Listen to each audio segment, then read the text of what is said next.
యోహాను వ్రాసిన ప్రకటన గ్రంథము 11వ అధ్యాయము 3వ వచనం నుండి 11వ అధ్యాయము 12వ వచనం వరకు. నేను నా ఇద్దరు సాక్షులకు అధికారం ఇచ్చేదను. వారు గోనెపట్టు ధరించుకుని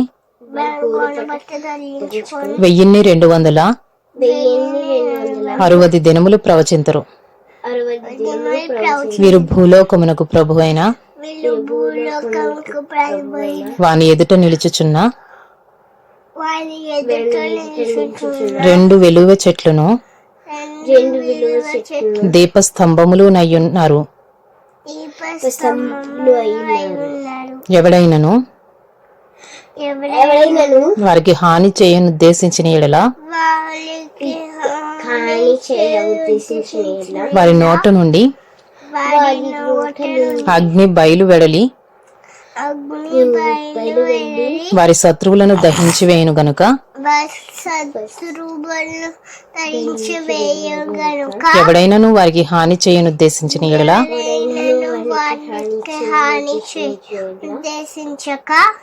ఉద్దేశించిన ఎడల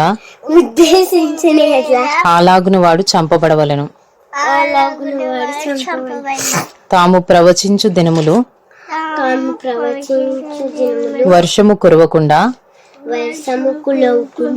ఆకాశమును మూయుటకు వారికి అధికారము కలదు. వారికి ఇష్టమైనప్పుడల్లా నీళ్లు రక్తముగా చేయుటకును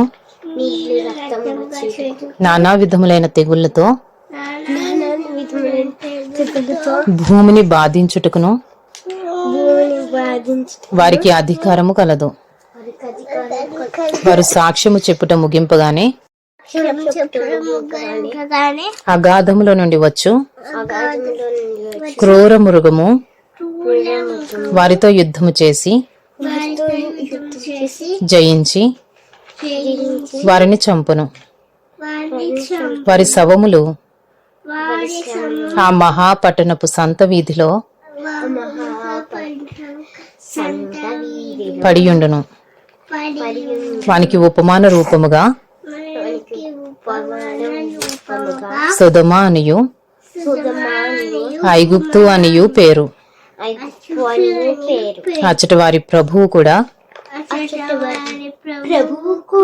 సిలువ వేయబడెను. మరియు ప్రజలకును వంశములకును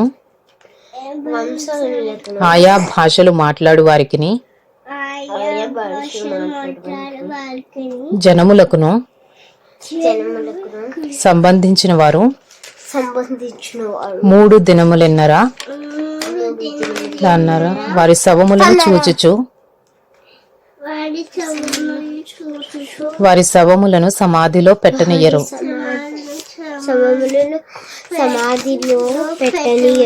ఈ ఇద్దరు ప్రవక్తలు భూనివాసులను బాధించినందున భూనివాసులు వారి గతి చూచి సంతోషించుచు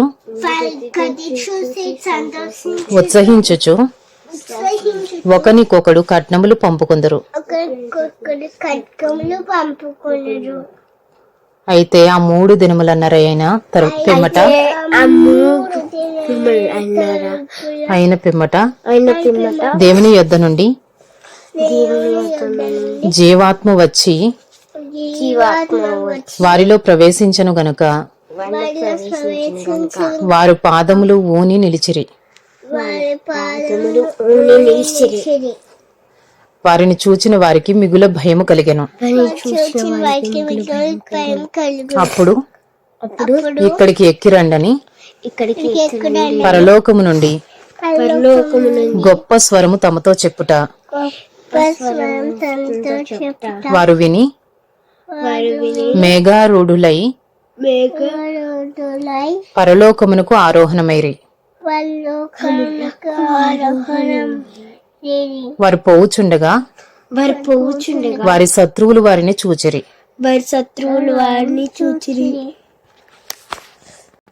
Revelation chapter 11, 3 to 12.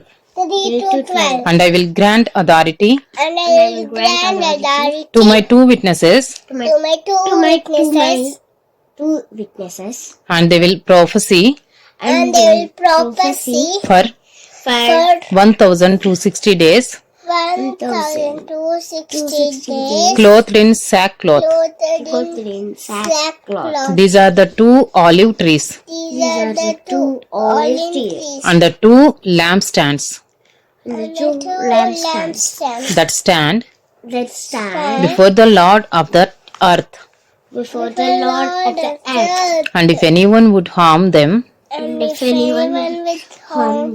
fire pours from their mouth and consumes their foes. If anyone would harm them, this is how he is doomed to be killed. They have the power to shut the sky, that no rain may fall during the days of their prophesying. And they have power over the waters to turn them into blood, and to strike the earth with every kind of plague, as often as they desire. And when they have finished their testimony, the beast that rises from the bottomless pit will make war on them and conquer them and kill them. And their dead bodies will lie in the street of the great city, that symbolically is called Sodom and Egypt, where their Lord was crucified for 3.5 days. Some from the peoples and tribes and languages and nations will gaze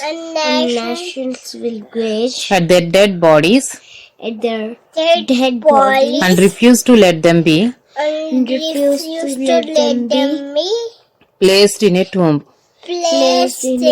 And those who dwell on the earth will rejoice over them and make merry and exchange presents, because these two prophets had been a torment to those who dwell on the earth. But after the 3.5 days, a breath of life from God entered them, and they stood up on their feet, and great fear fell on those who saw them. Then they heard a loud voice from heaven saying to them, "Come up here." And they went up to heaven in a cloud, and their enemies watched them.